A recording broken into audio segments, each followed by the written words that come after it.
5 दिसंबर को खतौली में उपचुनाव होना है, लेकिन उससे पहले मुजफ्फरनगर दंगों को लेकर वार और पलटवार शुरू हो गया है। सीएम योगी ने खतौली में रैली की, बीजेपी प्रत्याशी राजकुमारी सैनी के लिए वोट मांगे। सीएम ने 2013 के दंगों का भी जिक्र किया। सीएम ने दंगों के लिए सपा को जिम्मेदार ठहराया।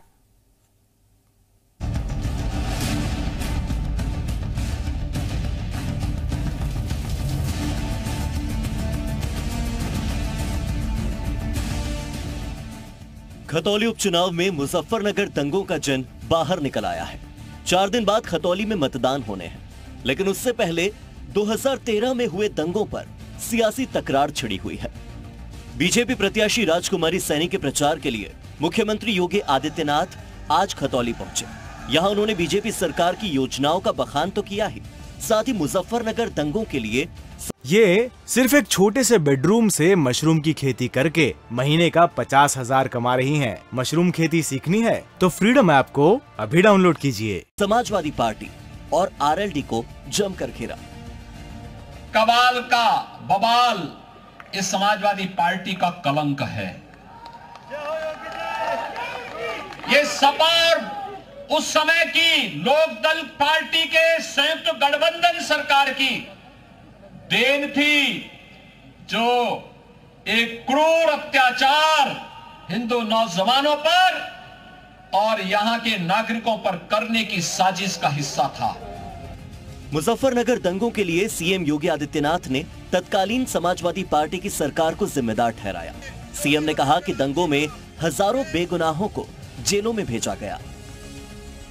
समाजवादी पार्टी के शासन को तालिबान जैसा बताते हुए सीएम योगी ने आरएलडी नेताओं से पूछा कि दंगों के वक्त जब अन्याय हो रहा था तो उस वक्त वो कहां थे। जब कबाल का बवाल हो रहा था तब समाजवादी पार्टी की सरकार थी। महीनों कर्फ्यू था, लोगों को अपने घरों से पलायन करना पड़ा था, हजारों हिंदू नौजवानों को जेल के अंदर ठूंस दिया गया था। तब सपा के नेता तो नहीं आ सकते थे, लेकिन लोकदल के नेता कहां थे? आज पूछा जाना चाहिए इन लोगों से, तब लोकदल कहां था?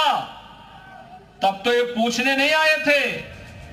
सीएम योगी के वार पर समाजवादी पार्टी और आरएलडी ने पलटवार किया है। दोनों विपक्षी दलों का कहना है कि बीजेपी चुनाव में ध्रुवीकरण करना चाहती है और इसीलिए दंगों पर दांव लगा रही है। इन्हें सिर्फ नफरत की लड़ाई करने आती है। ये जनता के बीच में जाते हैं और इस तरह के बयान देके भाई को भाई से लड़वाने का काम करते हैं। मैं पूछना चाहता हूँ, क्यों नहीं अपने विकास की बात करते मुजफ्फरनगर में?